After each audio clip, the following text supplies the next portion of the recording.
नमस्कार, जय शिवराय, जय महाराष्ट्र। आम्ही समस्त रिक्षा चालक आज इथं जमा झाले आहोत। त्याच्यासाठी तर सध्या स्थिती चालू आहे की आपले राज्याचे माननीय श्री परिवहन मंत्री माननीय श्री प्रताप सरनाईक साहेब यांनी एक जाहीरनामा काढलेला आहे की प्रत्येक रिक्षा चालकाला मराठी बोलणं अनिवार्य आहे, नाहीतर परवाना रद्द होईल। तर काही रिक्षा चालकांचं म्हणणं असं आहे की आम्ही इथं मराठी बोलणार नाही, आम्हाला मराठी चालणार नाही। तर आम्ही त्यांना सांगू इच्छितो की जसं तुम्ही म्हणताय की तुमच्यामुळे जर महाराष्ट्र आहे, तुमच्या मेहनतीमुळे महाराष्ट्र आहे, तर तुम्ही तुमची मेहनत तुमच्या राज्यात जाऊन करा।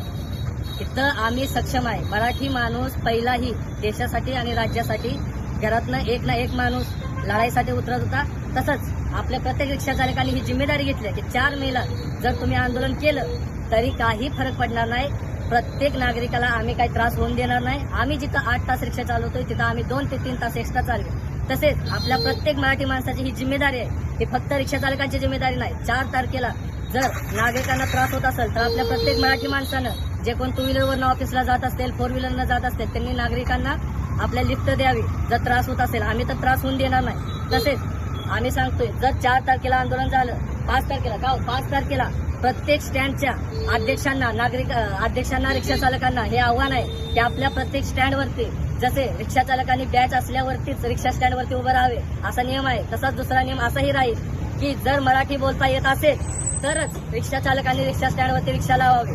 काय मत आहे तुमच्या याच्यावरती? आम्ही सगळे सहभागी आहोत या आंदोलनावर। आणि दुसरी गोष्ट मराठी काही लोकांचं मत असं आहे की बाई रिक्षामधले पॅसेंजर रिक्षा ड्रायव्हर सुद्धा मराठी बोलत नाही म्हणून पॅसेंजर सुद्धा हिंदीत बोलतात।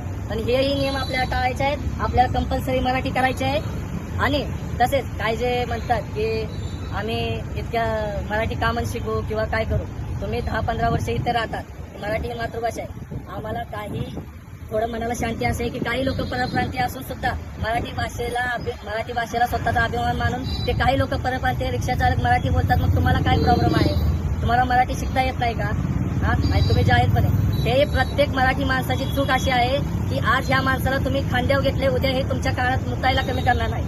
म्हणून प्रत्येक रिक्षा चालकांनी 4 मेला कंपल्सरी रिक्षा येणे, नागरिकाला कोणता त्रास न होऊन देणे हे आपल्या सर्व रिक्षा चालकांची जिम्मेदारी आहे। जय शिवराय, जय महाराष्ट्र, जय हिंद।